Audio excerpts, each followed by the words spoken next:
So it's over.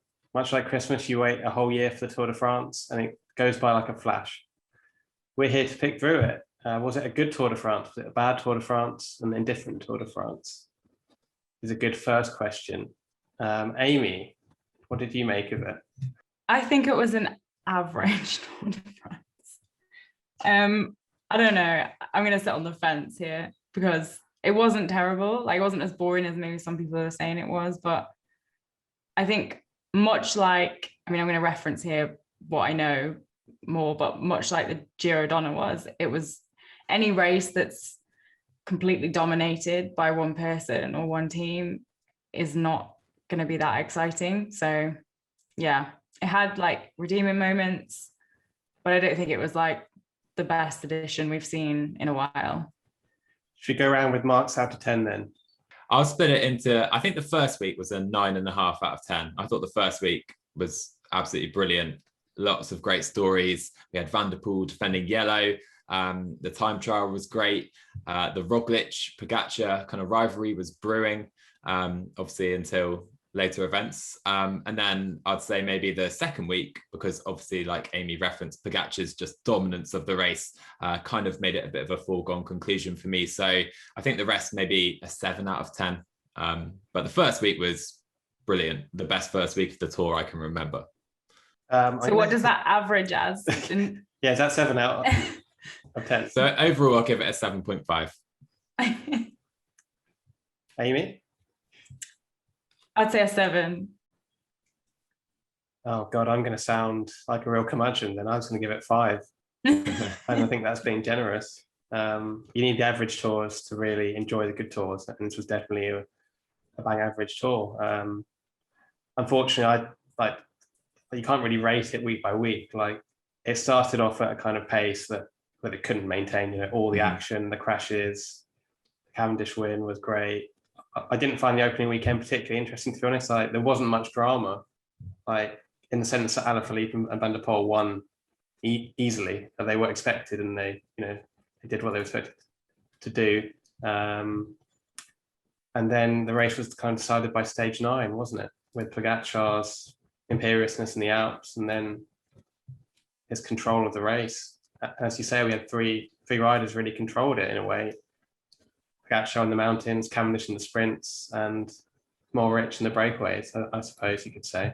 And the rest of the GC were kind of, apart from Carapaz and Ineos Grenadiers, really, the rest of them in the top 10 were happy to, if you told Jonas Vingegaard he'd been second pre-race, he'd have signed for that. The rest of them, apart from Carapaz and Iran, would have signed for their finishing positions. So there was no real need to agitate and really try to shake things up. And the Tour de France is so important that, the further down the line you go in your place, it's better to be conservative rather than risk everything. So it reminded me a lot of 2014, actually, the Tour that Vincenzo Nibali won comfortably, by over 7 minutes. And he had no real challenges. I think Bardet and JC Perot, kind of similar this year. So yeah, sorry that's a bit negative, but you need average tours to appreciate the good tours. And we've had a few good ones recently, really good ones, 2019 especially. I think that's the nature of big races like this, and maybe of like grand tours in general, is like, because they're so important to teams, like people will settle for just like a podium spot instead of like giving it their all to win the race overall. Like, there's no kind of appetite for just like all or nothing in this race, I think, just because it's so important. A podium spot's so important to people.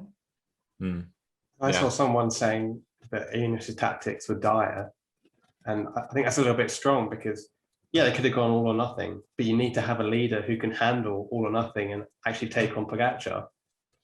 And clearly Carapaz was very good, A third place is not a bad result, but he didn't have the form to do that.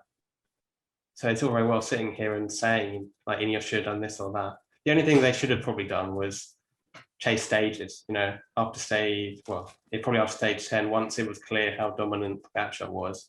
That's what Jumbo-Visma did when their de facto leader pulled out, Roglic, unfortunately, and it paid off richly, didn't it? Yeah, I think you've basically said it right there. I think Ineos can maybe learn from how Jumbo-Visma approached the race when they had that setback of Roglic leaving. They still obviously have a great GC result, but they were really aggressive in chasing stages, and they've ended up with 3 stage wins in a time trial, mountain stages as well. So obviously you need the riders to do that, but you also need to give them that opportunity as well. And Ineos, there were some stages where they could have really tried to go after the break. I know Kwiatkowski tried a few times, but he never really got in a position to challenge for a stage. So I think they could have maybe changed their tactic a little more to definitely try and get a stage win, which would have, if they get a podium and a stage victory at the Tour de France, you can't really say that's a terrible tour. So I think that's the only thing Ineos maybe could have done better, but challenging Pogacar, I think, was unrealistic for them. When it comes to revelations and surprises, which we should go into now, I think Ben O'Connor had one of the best tours of anyone, to finish 4th and have a stage win. Is that better than finishing 2nd or 3rd and no stage win? He dropped out of the early GC running, which allowed him to go in the breakaway. But when he got in that position again, he was 2nd place for a little while in the GC. He really did take advantage of that. And you have to say he's really saved AG2R's Tour de France, because apart from him, they've been pretty anonymous in the team with Greg Van Avermaet, Narsen, Benoit Cosnefroid as well. So was a tour for the Aussie. I think he showed his first kind of Grand Tour potential at the Giro a few years ago, and then he kind of went off the map completely. And then last year he had that stage win at the Giro d'Italia, and just really growing into that GC role now. So which other riders stood out for you over the 3 weeks? For me, I think obviously Matej Mohoric, who you mentioned, just absolutely dominant from the breakaways. Maybe I'd say Alexei Lutsenko, because we've seen a lot from Lutsenko before, but never has he ridden a GC race at a Grand Tour. And that's what he's done very well here. I think he finishes 7th, just behind Emmerich Mas in the GC. And he was a very respectable ride from Lutsenko. And then one other rider, I think the winner of the combative prize, Frank Bonamore from B&B Hotels, who was ever present in the breakaways, and he didn't get his first pro win, but he was definitely one of the outstanding performers from the breakaway. B&B came with Brian Coquard, Pierre Rolland, names like that, but he was probably the name who's kind of made their race, I guess. This is the thing we should talk about. Jonas Vingegaard. It's been ridiculous, really. 2nd place. Probably wasn't even one of the top 3 names on the Jumbo-Visma lineup to be a leader. And it's just funny how circumstances change things very quickly. It didn't even seem like the Dutch team necessarily thought that he could cope with it, even after he was in that position. Just rode like a strong, mature leader for the whole race. Yeah, I think the one of the members of the Jumbo-Visma staff said throughout the race that he's not good at coping with pressure, which I don't know if that's a bluff or something, because clearly it's quite the opposite. In the big stages, he turned up. He said also on, I think, stage 18, the final stage in the Pyrenees, that he was on a bad day, and he was 2nd there to Pogacar, only a few seconds behind him. So he's 24 years old. This time last year, he hadn't even started a Grand Tour. So for him to ride his first kind of general classification race this well is quite something special, I think. And also you have to say he's the full package, because he's not just a climber. In the time trials, he is absolutely elite. He was top 3 in both of the 2 time trials. So he is a real Grand Tour contender of right now as well as the future. I was just going to say, you don't come 2nd on GC if you don't deal very well with pressure. Maybe it was a bluff. This is the thing, aside from commenting on the tour, we should look at what does this mean for the future for Jumbo-Visma. Maybe it's a nice problem to have. They've got lots of potential leaders. They had Steven Kruijswijk a few years ago. He was at this tour. Obviously, he's not at that level where he did podium the tour a few years ago. I think Vingegaard is still clearly behind Roglic in the pecking order. I would say that's probably fair at this stage of both of their careers, but nonetheless, I think he'll definitely now be given his opportunities, going forward. one young talented rider to a more experienced one, we had to talk about Mark Cavendish, the standout sprinter of the race. We're filming this just before the Champs-Élysées stage, so he'll probably have 5 stage wins rather than 4, but he's been outstanding. Amy and Joe, did you expect this from him? I don't think anyone expected it, did they really? I mean, yeah, he came in last minute, replacing Sam Bennett, right? And I think, as we've heard the story now throughout this race, like everyone had written him off, you know, he didn't have a contract and all the rest of that. And it's just a great story, like that, even outside of cycling, like it's just a great sporting comeback story. 4 stage wins, just an incredible accomplishment for a rider who looked so far off it just last season. But I would also say that there were a lot of good sprinters, you know, coming to the Tour. Obviously, Caleb Ewan crashed out. Damar had to go home early. So everything has kind of fallen into place for Cav with that De Koning lead-out team as well. Michael Morkov with just an outstanding Tour de France as well. He placed Cavendish for almost all of his wins, just literally in the perfect position with just 100 meters left. So I think he definitely deserves a shout out as well. Absolutely. It's just hard to put into words how much it looked like the Cavendish of old. And I'm talking 12 years ago, in his heyday, 10, 11, 12 years ago.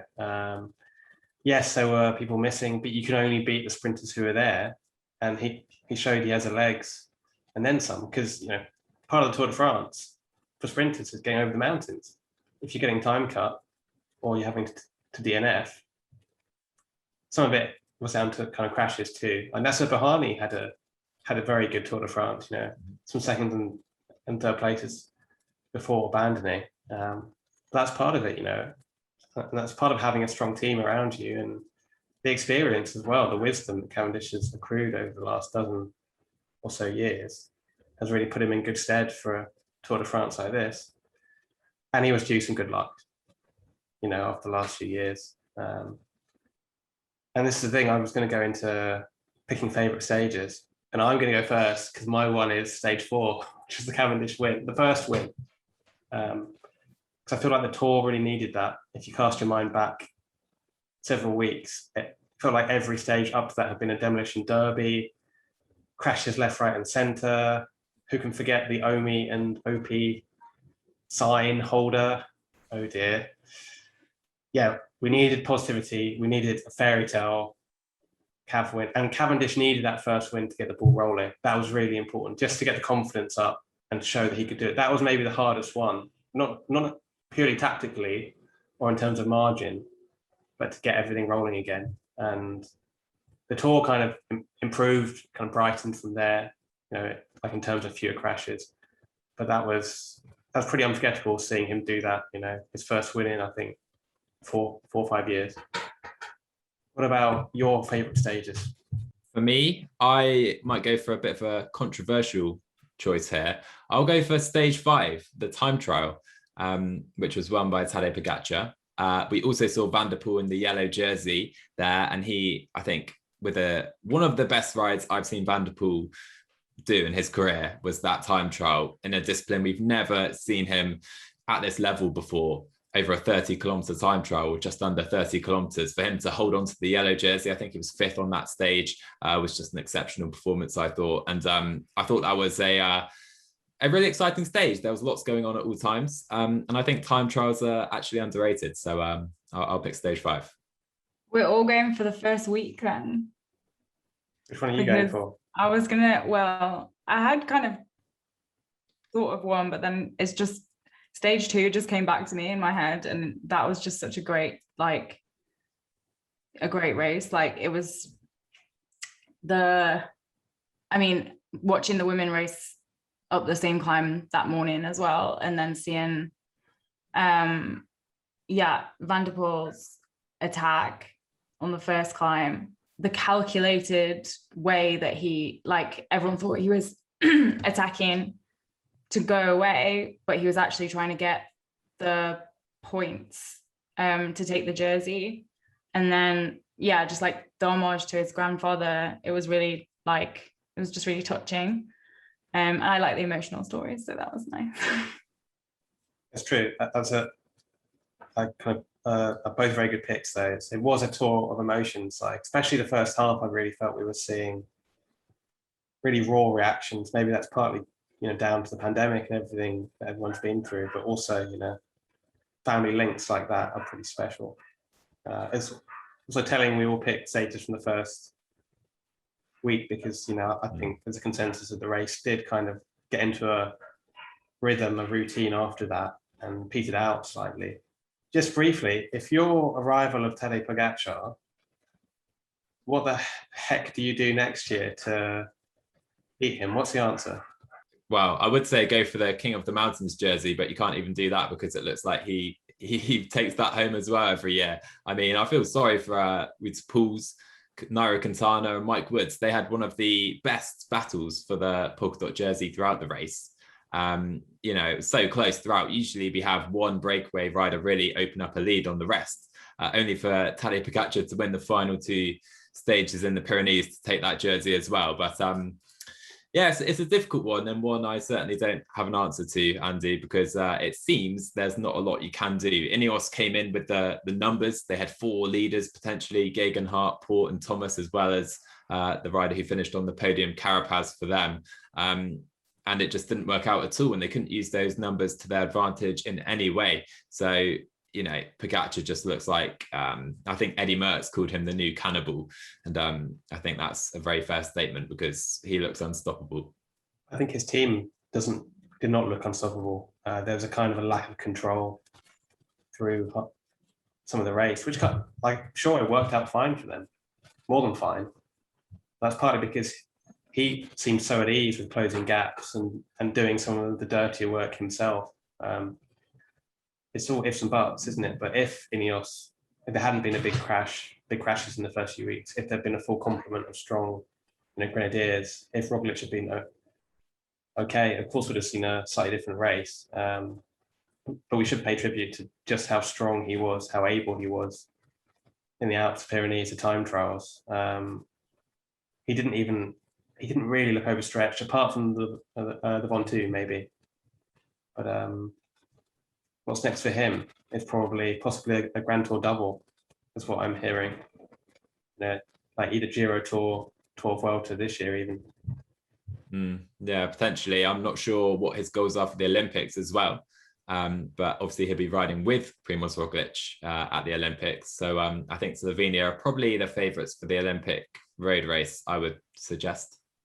Is Mohoric going too? I assume so, although the climbing in Tokyo, I'm not sure. Well, he seems fairly good at climbing as well, so who knows? But yeah, Slovenia, what a team they have for the Olympics. Yeah, 2 million people in that country, and they're bossing world cycling at the moment. Chapeau. I just thought also mention the fact that there were no COVID positives, and COVID, I really felt that the race, it wasn't a big deal, but it felt like everything was under control compared to last year when it was much more of a serious thing. I think that's a really impressive stroke, maybe on the part of the organisers, to have the bubble 100%, well, pretty much perfect, like from the outside. And no one's really commented on that. We could easily have had problems there, and we didn't. Yeah, they must have been doing something right.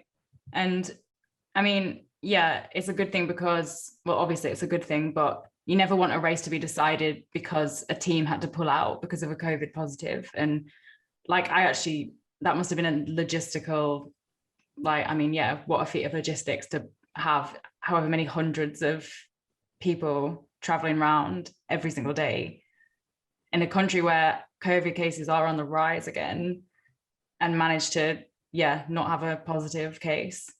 So, yeah. Yeah, I felt like we were seeing many more fans, unmasked fans on the side of the road, and still there were no issues. Maybe it's that vaccine ban. It should be every race, shouldn't it? Yeah. Let's just run through, teams that can be very happy, teams that can be unhappy, and we'll leave out the ones in the middle maybe. So bar the obvious UAE, I think Jumbo-Visma did the best job they could to salvage their tour when Roglic left with 3 stages and 2nd place. Bahrain victorious, was it 3 stage wins for them? Dylan Teuns won the mountain stage, and Mohoric won 2 stages as well. I'd also mention Bahrain victorious. They did have a hotel raid by the French police, and who knows what will happen there, you know. Sometimes these things have no result. It could be indicative of something else, you know, we just don't know. That was a bit of spice late in the tour, certainly. Yeah, and Mohoric's celebration certainly added to that with the mouth sip on stage 19, I think it was. So that was, I mean, we'll see how that unfolds, but I think until proven guilty, we have to assume not. At least I'll say so. Other teams, maybe Alpecin, Phoenix as well. It's hard to remember sometimes they're not a World Tour team. You know, they were so dominant early on at the race. Jasper Philipsen almost added a 3rd stage win as well on so many occasions too. So they are really taking to the Grand Tours fairly well. Absolutely. Like, it's easy also to forget that Tim Merlier hadn't done a Grand Tour before the Giro. And now he has a Giro and a Tour stage to his name. They've really punched above their weight, even with Van der Poel on the team. Some of the French teams, I was finding myself rooting for Cofidis, to be honest, this year, because I saw them getting close. But it's going to be at least 14 years till the next Tour de France stage win. As you say, AG2R, apart from O'Connor, who saved the race for them, were a bit like anonymous. Lotto, they came for Caleb Ewan, didn't they? Mm-hmm. And once he was gone, that really wrecked their plans. But I hope to see Thomas again, a bit more active, maybe. Yeah, I think he commented that he's just struggling with the general level compared to how he's found things previously. I think there's even rumours it could be his final tour, which I'm not sure are true, but he seems quite disheartened with the way this Tour de France has gone, sadly. We just didn't see him. We didn't see him in the breakaway. We didn't see the usual Thomas de Gent we're so accustomed to. One other team as well, Quebecer Next Hash. I think they won 3 stages at the Giro, but I think I'm not mistaken in saying prior to the final stage, their best result is 10th place on a stage. So they've just been nowhere at the Tour as well. Yeah, they've been in some breakaways, but I feel like a few teams have hoovered up most of the spoils this year, especially. Yeah, I think it's eight teams out of the 23 have all the stage wins between them. So yeah, quite a few teams with all the wins, like you say. Sounds like women's cycling. It was a bit like the Giro d'Onne, though, wasn't it? Okay, not for your riders on the podium, but the dominance of Pogacar in the mountains. There were a lot of parallels, actually. I mean, the way that a lot of the kind of main contenders either crashed out or like had bad luck in the early stages, which meant that like one rider was just like able to walk away with it in a way that maybe they would have already done, but at least someone could have tried to challenge them a bit more. Like, obviously, yeah, the crashes in the early stages of the Tour saw quite a few people, go out of the race. A similar thing happened in the Giro d'Onne. And yeah, it's funny. Maybe it's a funny one with the Olympics and everything as well. People are extra like, I don't know if that's playing a part. It certainly did in the Giro d'Onne. Yeah, we saw a few riders going home early, and maybe a few kind of other ones already had their minds on Tokyo. Just the last thing on the crashes, like, it so affected the race, and it was really pot luck. We could have had a scenario where Pogacar was 3 minutes down and he'd had to be chasing someone like Vingegaard, which would have been much more interesting. But I don't like it when people prepare their whole season, the Tour de France, and so many leaders are kind of taken out of contention by something so arbitrary that ultimately resulted in a quite average Tour de France. It could have been different, in other years it might be, but it wasn't this time round. And I don't call that drama. That's not bike racing for me. I'd rather it's decided by the best all the best leaders, healthy on the road, fighting it out. Yeah. I thought I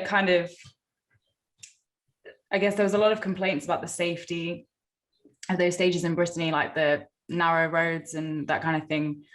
But it was quite a half-hearted attempt at some sort of like action from the riders on the third stage or whatever it was. It kind of shows that if they want to make a statement like that, then they do need to be more unified. But we could go into that for days, so I won't go any further. Yeah, I did wonder whether the Opiomi, the banner crash, would change things, but to be honest, I'm surprised this kind of thing hasn't happened more often in the past and didn't happen again in the kind of in this year's Tour de France. Like, it'll be such a shame to barrier off more of the route. Obviously, you can't barrier 3,000 kilometers of the whole route, but people just need to watch the racing and not be waving on their phones to their mum when the race is passing.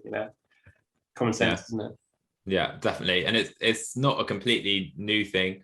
We saw Vincenzo Nibali crash on, I think, Alpe d'Huez a few years ago. He was taken out by a fan, and it's happened many other times as well. So like you say, hopefully there's only reductions in that sense, and the race is decided on the roads. Well, let us know in the comments below what you thought of the Tour de France. Maybe give it a comment and a mark out of 10. And as ever, like and subscribe. Thanks for joining me, Amy and Joe. And hopefully see you soon, probably for a Welter preview. Until then, all the best.